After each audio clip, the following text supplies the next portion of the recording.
Case आया, India के top 20 लोगों में उनका नाम होगा, रिचेस्ट लोगों में। अच्छा। तो बोलते हैं कि यार मिलना है तुमसे। तो नाम सुन, मैंने सर बिल्कुल कभी मिल सकता है। नहीं बोले अभी मिलना है, और कमिश्नर साहब ने नंबर दिया है कि आप। अच्छा, उनका डायरेक्टिव होना है?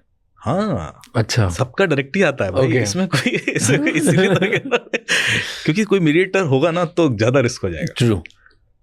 तो उनकी प्रॉब्लम ये थी, मैं गया कनॉट तो क्या उन्होंने बोला मिलना है अभी? हाँ, तो मैं कनॉट प्लेस गया तो बोले कोई मुझे ब्लैकमेल कर रहा है। ठीक है, मैसेज कहाँ से आ रहा है? बोले व्हाट्सएप नंबर है, वहां से आ रहा है।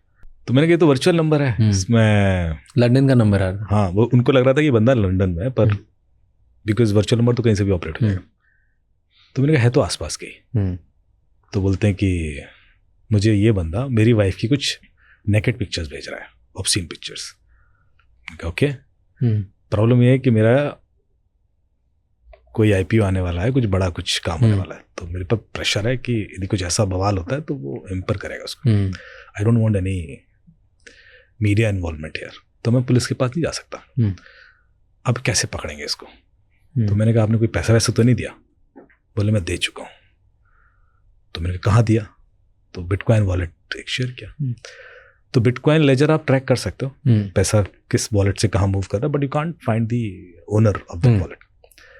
तो पैसा मूव होकर एक वॉलेट में पार्क था, मैंने देख लिया कुछ 10 वॉलेट्स में था। तो मैंने कहा कि देखो ये बंदा जो भी है तो स्मार्ट, ये वेट करेगा, अभी इतनी जल्दी तो कन्वर्ट करेगा नहीं एक्सचेंज से। लेकिन इनका प्रेशर ये था कि और पैसा मांग रहा है और आईपीओ आने वाला है, तो मैं तो देना पड़ेगा यार कुछ ना कुछ। तो मैंने कहा वो फोटो दिखाओ मुझे। मैंने फोटो देखी, तो जब मैंने सारी फोटो देखी तो करीब 17-18 पिक्चर्स थी उनकी वाइफ की। मैंने कहा ये तो मॉर्फ पिक्चर्स। बोले हाँ मॉर्फ है। अच्छा, एआई से बस बनी हुई इधर उधर से बस फोटो लगा दिया, बॉडी रियलिस्टिक है, इतनी रियलिस्टिक है कि बोले मीडिया में जाएंगी तो हम कैसे डिफेंड करेंगे कि मॉर्फ्ड है। Even if it is morphed, मेरा तो डैमेज हो जाएगा। Fake pictures. अब सोचिए कि इतना बड़ा आदमी, इतना पावरफुल आदमी 17 डी पिक्चर्स के चक्कर में फंस गया है। अब इस सिचुएशन से कैसे बाहर है? 17 फेक पिक्चर्स हैं, सिर्फ फेक।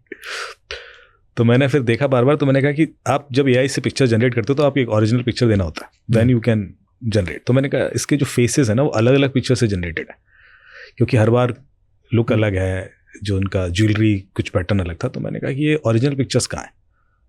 बोले वो उसके इंस्टा या फेसबुक में होंगी। तो मैंने कहा ढूंढते हैं। तो हमने वो पिक्चर्स निकाली जो ओरिजिनल पिक्चर्स थी। जब आप ओरिजिनल पिक्चर्स अपलोड करते हो ना तो आप हर पिक्चर का एक यूनिक आईडी बन जाता है। वो मैंने नोट डाउन करने शुरू किए। So we mapped all those pictures with the original pictures, जहां से रेफरेंस पिक्चर्स ली गई। मैंने कहा 2 दिन में बता दूंगा सर कौन है बंदा। 2 दिन बाद हमने आइडेंटिफाई किया, वो बंदा अरेस्ट भी करवाया। तो कैसे? उन्होंने पूछा कि कैसे पकड़ा। मैंने कहा सर सिंपल सा लॉजिक है, आप जब भी इंटरनेट पर कुछ एक्सेस करते हो तो आप उस चीज को डाउनलोड करते हो। बिना डाउनलोड किए आप कुछ एक्सेस कर ही नहीं सकते।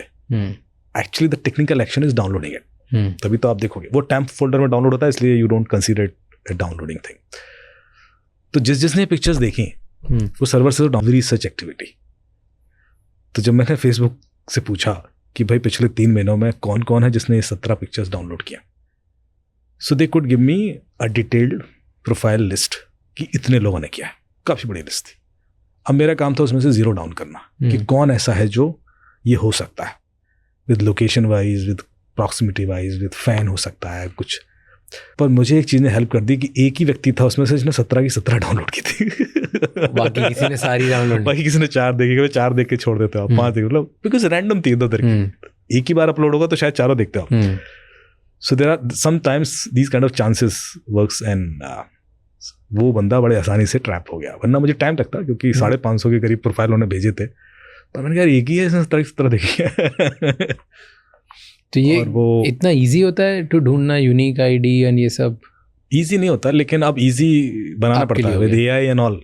देखिए हमें पर ऐसे भी केसेस आते हैं कि एक लेडी है, एक बहुत बड़े मीडिया हाउस को रन करती हैं वो। बट पहले ये बता उनके साथ हुआ क्या? 17 फोटो क्या? तो बेसिकली उनकी एक्स कलीग था, उनकी वाइफ का एक्स कलीग था, और वो अपॉर्चुनिटी उसको लगी कि यार इस समय तो प्रेशर में आ ही जाएंगे। एंड कुछ अगर इतने बड़े आदमी की फैमिली से रिलेटेड है तो वो सामने वाला भी तो बड़ा ही होगा। नहीं, बड़ा नहीं, जरूरी नहीं है। अच्छा, ऐसे ऑफिस में था कि? अरे बहुत सारे इनसाइडर होते हैं। बहुत सारी चीज़ें सोशल मीडिया से निकल आती हैं जो आप अननोइंगली अनकॉन्शियसली शेयर कर देते हो। आप नहीं शेयर कर रहे हो, सामने वाला शेयर कर रहा है। कोई ना कोई कहीं ना कहीं कर रहा है। हाँ, जैसे आप गोवा घूमने गए, वहाँ पिक्चर ले ली, आप सोशल मीडिया पे एक्टिव नहीं हो, आपने पिक्चर पोस्ट नहीं की, पर उनमें से किसी ने कर दी जो आपके साथ थे, तो भी आपकी लोकेशन गई है। अब ये चीज़ आपको नहीं पता है कि आपकी लोकेशन बाहर लीक्ड है।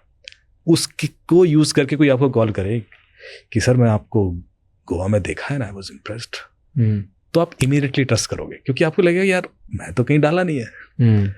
ये ह्यूमन ब्रेन की कमजोरी है कि जो चीज़ आपने नहीं शेयर की है वो किसी और से शेयर हो तो आप उस पर ट्रस्ट कर लेते हो। और यही रूट कॉज है सारे साइबर क्राइम का।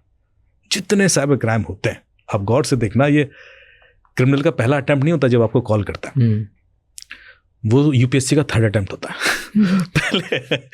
पहले अटेम्प्ट में वो रेकी करता है, रिकॉनिसेंस करता है, बिकॉज आपका इतना डेटा बाहर है। उसके बाद वो आपकी वल्नरेबिलिटी आइडेंटिफाई करता है कि इसको कैसे फंसाया जा सकता है। उसके बाद वो अटैक वेक्टर तैयार करके एक्सप्लॉइट करता है। फाइनल जो इंटरव्यू राउंड होता है जिसमें वो आपको कॉल करता है। बट बिफोर दैट आपके पास 2-3 ऑप्शन थे जब आप बच सकते, पर चूंकि वो इतना इजीली लीक्ड हो रहे हैं और आप अनकॉन्शियसली कर रहे हो, तो उनके लिए आसान है। समबडी, मैं एक बार बात कर रहा था किसी साइबर एक्सपर्ट से, एंड मैं बोला कि यार जो डेटा बाहर है, नॉर्मल लोग अगर इतने एक्सपोज्ड हैं, तो हम लोग जो इतने ज़्यादा पब्लिक में है, हमारा इतना डेटा बाहर है, तो हमारी तो बैंड ही बजी हुई है, कोई कुछ भी कर सकता है। आपने कभी देखा क्या डेटा जाता है? कभी चेक किया? मैं आपको बताता हूँ कैसे। और ये इन्फॉर्मेशन होनी चाहिए लोगों के पास, बिकॉज आपका पॉडकास्ट इतने लोग देखते हैं और ये बेसिक सी चीज़ है। आप प्ले स्टोर पर जाएं और कोई एप्लीकेशन सर्च करें, जैसे मैं फेसबुक सर्च करता हूँ, तो फेसबुक का आइकन आ जाएगा, उसमें दिखाई देगा कि फेसबुक के 10 बिलियन डाउनलोड हैं। दुनिया में लोग कितने हैं? 8 बिलियन। इंटरनेट कितने लोग यूज करते हैं? 4 बिलियन। 10 बिलियन डाउनलोड हैं भाई के।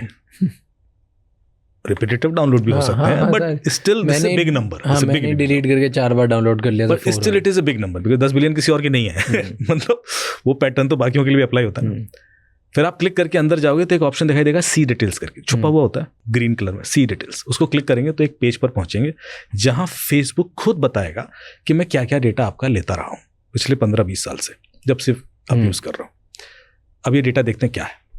सबसे ऊपर होगा कि आपकी हर सेकंड की लोकेशन लेता हूं मैं, GPS, cell ID, IP address, everything. फिर वो आपका सारा फाइनेंशियल डिटेल्स लेता हूं मैं, हर सेकंड की। Payment record, purchase history, credit score ऊपर लिखा होगा, मैं सब ले लेता हूँ। फिर आपके सारे हेल्थ रिकॉर्ड्स लेता हूँ, कितना आप सोफे पे बैठते हो, कितना सीढ़ियाँ चढ़ते हो, कितना दौड़ते हो, और based on your age they can map it to your fitness also.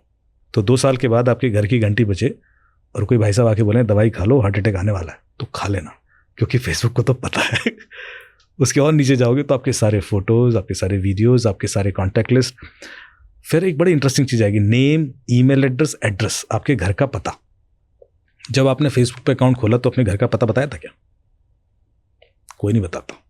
और ये जो ऊपर इन्फॉर्मेशन मैं बता रहा हूँ, ये कभी आपने किसी एडिट बॉक्स के थ्रू फिल की ही नहीं होगी। ये बस लोकेशन के थ्रू मैप कर रहा है। ये कैसे निकल रही है, ये ट्रिक है। लोकेशन तो पैरामीटर है, लेकिन आप देख रहे हो फाइनेंशियल रिकॉर्ड्स, मतलब आपके सारे एसएमएस पढ़ रहा है, जो विड्रॉल है, ट्रांजेक्शन, ऐप से ऐप मूव कर रहा है, ईमेल सारे पढ़ रहा है, तो उसमें भी अलर्ट्स आते हैं। एंड सिलेक्टिवली उस चीज़ को यूज़ भी कर रहा है, बिकॉज ईमेल तो आपकी 1000 ईमेल हो सकती हैं, बट उसको पता है कि कौन सी ईमेल्स किस पर्पस से मुझे प्रोफाइलिंग के लिए यूज़ कर लेनी है। lot of my friends are also doing SIP. अच्छा, into SIP. US stocks. But SIP तो सिर्फ म्यूचुअल फंड्स में ही अवेलेबल है ना। तो जैसे मतलब मेरे को एप्पल में हर महीने फॉर एग्जांपल 5000 रुपये डालना है। Correct. मेरे को $1 का कुछ मैथमेटिक्स नहीं करना कि इतना $1 का कन्वर्जन रेट होगा या फिर ये मेरा शेयर वैल्यू होगा। आप SIP भी कर रहे हो हाँ. और आप डाइवर्सिफाई भी कर रहे फिर उसके आगे जाओगे तो लिखेगा कि पॉलिटिकल और रिलीजियस बिलीफ भी मुझे आपका पता है, मतलब आपने लास्ट टाइम वोट किसको दिया, आई नो इट। आप रिलीजन के प्रति कितना सॉफ्ट हार्ट लिबरल हैं, आप गूगल करके दिखाना ऊपर ग्राफिक्स में जो मैं बोल रहा हूँ। रिलीजियस बिलीफ पता, आप कितने कट्टर हैं, कितने सॉफ्ट हैं अपने रिलीजन के प्रति। And your sexual orientation also. And sexual orientation का मतलब ये नहीं कि आप मेल या फीमेल हैं, your intends towards LGBTQ+ community. तो ये कैसे पता? दैट एक्सटेंट लिखा है, आप पढ़ो। फिर उसके और आगे जाओ, अभी मैं पूरा खत्म नहीं किया। आप स्क्रॉल करते जाओ, हाँ. आपको मजा आता जाएगा कि यार ये डेटा क्यों लिया जा रहा है। हाँ. फिर उसके आगे आप जाओगे तो you will have so financial, health, contacts, photos, ये सारे एड्रेस जब मैं आपको बोल रहा हूँ ना, आप एक बिल्डिंग में रह रहे हो, लोकेशन एक ही है पर सबका एड्रेस अलग होता है. हाँ. सो दिस इज नॉट कि वो आपकी लोकेशन ले रहे हैं इसलिए एड्रेस पता है, क्योंकि आप 14th फ्लोर पे रह रहे हैं, इस ब्लॉक में रह रहे हैं, ये तक उनको पता है. मेंशन क्या हुआ है कि हम लेते हैं. ये सारा डेटा जब तक आप नहीं देखेंगे, खुद नहीं देखेंगे, आप टीवी में सुनते होंगे, आप नीचे, हाँ, और नीचे होगा कि मैं आपकी आवाज़ें सुनता हूँ, उसमें लिखा है we all voices, we hear all voices. तो फोन लोग कहते हैं साहब साफ सुनता है. अरे वो कह रहे हैं कि सुनता है यार, अब उसमें और मैं क्या एक्सेप्ट निकेट बता के ही ले रहे हैं हाँ, भाई. तो इसमें कोई, फिर वो उसमें होगा सारी साउंड रिकॉर्डिंग. यदि आप कॉल रिकॉर्ड करते हो तो वो भी मैं एक्सेस कर लेता हूँ. फिर आप वॉइस नोट्स भेजते हो व्हाट्सएप पे तो वो भी मैं कॉपी करता हूँ. तो फिर बचा क्या. और ये अभी सिर्फ मिनिमम डेटा है. यदि आप इसके और आगे जाएंगे, क्योंकि I am not against Facebook और एनी एप्लीकेशन, तो मैं गूगल की भी बुराई करूंगा. प्रॉब्लम ये है कि ये सब आपकी परमिशन के साथ लिया गया है. गूगल का डेटा देखिए, आप ऑल परमिशन एक्सेप्ट कर. हाँ, तो ऐसा नहीं है कुछ इलीगल, कुछ नहीं हो रहा उसमें. गूगल क्या लेता है, तो गूगल को भी आपकी हर सेकंड की लोकेशन पता है. गूगल आपकी सारी फोटोज कॉपी करता है. गूगल आपके फाइनेंशियल रिकॉर्ड्स सारे जानता है. गूगल आपके ड्राइव की फाइल्स देखता है, उसमें बैकअप्स क्या हैं, आपके sort of events, calendar events देखते जाएंगे आप. गूगल डैशबोर्ड खोल के देख लीजिए, आपके आपकी सारी डिटेल्स मिल जाएंगी. और आपके सारे डिटेल्स लिंक्ड हैं सिर्फ एक जीमेल आईडी से. आप रिस्क देखिए कितना बड़ा है. यदि मुझे डिटेल चाहिए, मुझे सिर्फ आपका जीमेल हैक करना है, और मैं बैठे बैठे 12 तरीके बताऊंगा जीमेल हैक करने के, जो तरीके मुझे बच्चों ने सिखाए.